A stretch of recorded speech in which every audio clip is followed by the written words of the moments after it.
జై శ్రీమన్నారాయణ. ఈరోజు మనం ధర్మపదం గ్రంథములోని చాప్టర్ 5 విభాగము 92 కైవల్య పదానికి కారణమైనటువంటి శీలము గూర్చి, విద్య గూర్చి, ఆచారాల గూర్చి జైగీష్య ఋషి అశిచుడు అనే మునికి చెప్పిన విధాన్ని చెప్తున్నాడు ధర్మరాజుకు భీష్మాచార్యుల వారు. వినండి మహారాజా అని చెప్తున్నాడు ముని పండితుడు వైశంపాయనుడు.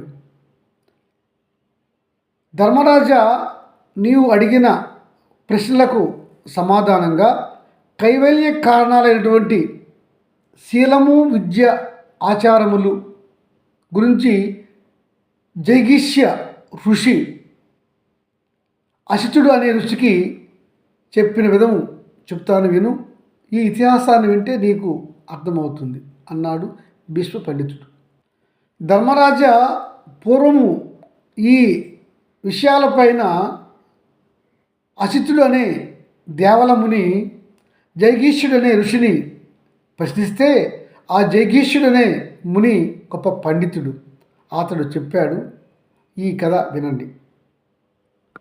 జ్ఞాని, పండితుడు, ఋషి అయినటువంటి జైగీషవ్య ముని, ఇతని పేరు జైగీషవ్య ముని. ఇతడు చెప్తున్నాడు అశితునికి, ముని కైవల్యం కావాలన్నా మోక్షము కావాలన్నా రెండు ఒక్కటే. ఇంకా వాటికి కారణాలైన శీలము, విద్య, ధర్మ జీవనము, ఆచారాల గురించి చెప్తాను వినండి. అశిత మహాముని ఉత్తములు, జ్ఞాన సంపన్నులు, ధర్మజీవనులు, సంపన్నులైన ప్రియ దర్శనులు ఏ ఉత్తమ ధర్మాలను వారు పాటిస్తారో అట్లాంటి వారి ధర్మ ప్రవర్తన బట్టి నేను వారిని అనుసరిస్తూ వారి వద్ద నేను నేర్చుకుంటూ ఉంటాను. అవి ఎలా ఉంటాయంటే, ఆ ఉత్తములు పాటించేవి ఇతరులు వారిని దూషించిన, పొగిడిన, వారిని తిట్టిన వారు ఎట్టి వికారము లేకుండా ఉంటారు. వారు ఏదైనా ఒక వస్తువు కావాలని కోరుకుంటే ఆ వస్తువు వారికి లభించినా కానీ లభించకపోయినా కానీ వారి మనసులో ఎటువంటి వికారము రాదు. వారు మానసికంగా ఎట్టి వికారాలను పొందరు.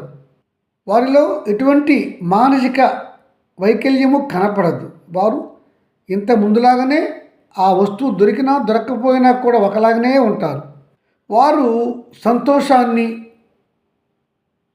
విషాదాన్ని, అభిమానాన్ని, అపరాధాన్ని సమానంగా చూస్తారు. వారిలో బాధపడుట కానీ సంతోషించుట కానీ కనపడదు. వారు ఇప్పుడు ఒకే విధంగా ఉంటారు. ఎవరైనా మానవుడు ఉత్తముడు అంటే తనకు వచ్చిన పొగడ్తలకు పొంగిపోక, వచ్చిన అవమానానికి కృంగిపోక, సర్వవేళలా ఒకే విధంగా ఉండేవాడే గొప్పవాడు, ఉత్తముడు. దీనిని సత్య సాక్షాత్కారం పొందిన ఋషీశ్వరులు పాటిస్తూ ఉంటారు. అదే ధర్మగుణం. దేవలముని ఉత్తములు అంతరింద్రియ నియంత్రణ కలిగి ఉంటారు. తమను సన్మానించిన వారిని విషపానంగా, అవమానించిన వారిని అమృతపానంగా కూడా వారు భావిస్తారు. అంటే వారు తమరని ఎవరైనా పొగిడితే వారు దానికి ఇష్టపడరు. తమను ఎవరైనా తిట్టినా కూడా దానికి బాధపడరు. వీరే ఆత్మతత్వం తెలిసిన జ్ఞానులు.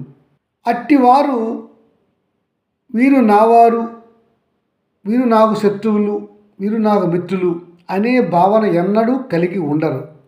మునీంద్ర, శ్రోత్రాదులైనటువంటి జ్ఞానేంద్రియములను, పాదాదులైన కర్మేంద్రియములను, అనగా 5 జ్ఞానేంద్రియములు, 5 కర్మేంద్రియములను జయించిన వారు వీరు.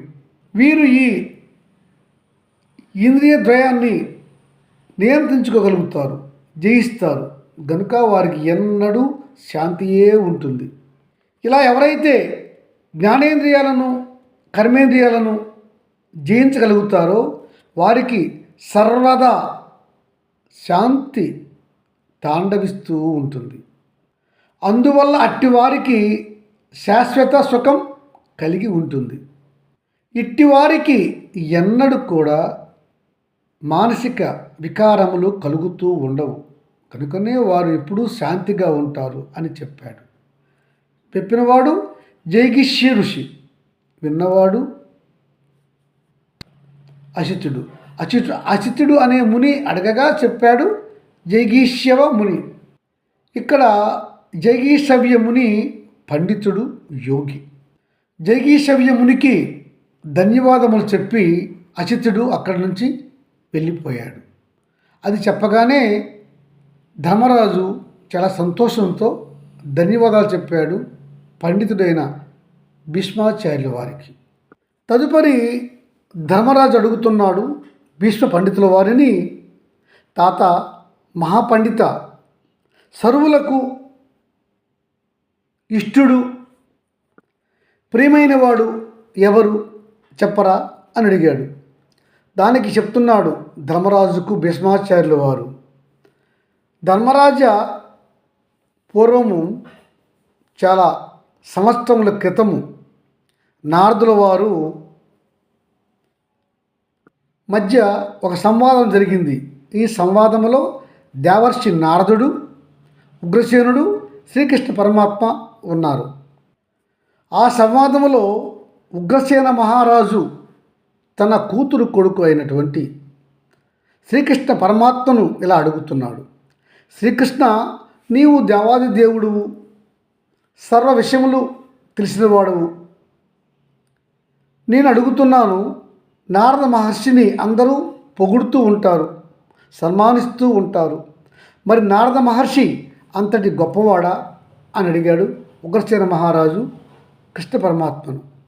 అనగా చెప్తున్నాడు శ్రీకృష్ణ పరమాత్మ, తాత, నారదుడు దేవఋషి, అతడు బ్రహ్మదేవుని యొక్క మానసపుత్రుడు. నారద మహర్షిలో జ్ఞానము విజ్ఞానము అధికంగా ఉన్నాయి. దానితో పాటుగా అతడు సదాచార సంపన్నుడు.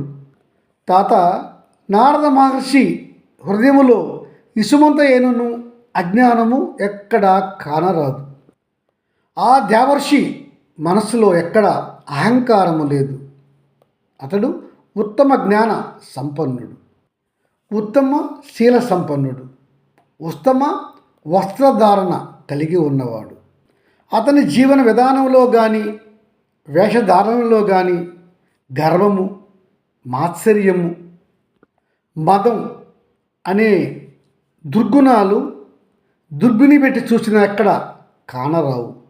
ఈ దేవఋషి పుట్టుక, బుద్ధి, వినయము, శీలము, జ్ఞానము, తపస్సు, నీతి, వినయము, ఆచారములు అన్నీ ప్రసిద్ధములైనవి. ఈ బ్రహ్మఋషి, ఈ దేవఋషి ధీరత్వంతో మధురమైనటువంటి సంభాషణలు చేయువాడు. ఈతనికి శరత్వము, శత్రుత్వము, అసూయ, దీనత్వము, కోపము, లోభము లాంటి దుర్గుణాలు అతడి వద్దకు చేరవు. అతడు చేరనీయడు. ఈ ఋషికి అసూయ, గర్వము, తిరస్కార స్వభావము లాంటి దుర్గుణాల గురించి అతనికి తెలియదు. వాటిని దగ్గరికి చేరనీయడు. ఈ దేవఋషి ఇతరుల మేలు, ధర్మం మనుగడ కొరకు కృషి చేస్తూ ఉంటారు. ఇతడు ఎవరికి హాని చేయరు. ఇట్లాంటి ఉత్తమ గుణాలు ఉన్నటువంటి దేవఋషి నారదుల వారిని అందరూ ప్రశంసిస్తూ పొగుడుతూ ఉంటారు. అందులో విశేషము ఏమన్నది తాత, అతడు దేవఋషి శ్రేష్ఠుడు, అందువల్ల అందరూ కూడా అతనిని ప్రశంసిస్తూ ఉంటారు అని చెప్పాడు శ్రీకృష్ణ పరమాత్మ తన తాతకు. తన కుమార్తె కుమారుడు ఉత్తముడైనటువంటి శ్రీకృష్ణ పరమాత్ముని మాటలు విన్నటువంటి ఉగ్రసేన మహారాజు చాలా సంతోషించాడు. నారద మహర్షికి నమస్కరించాడు. జై శ్రీమన్నారాయణ.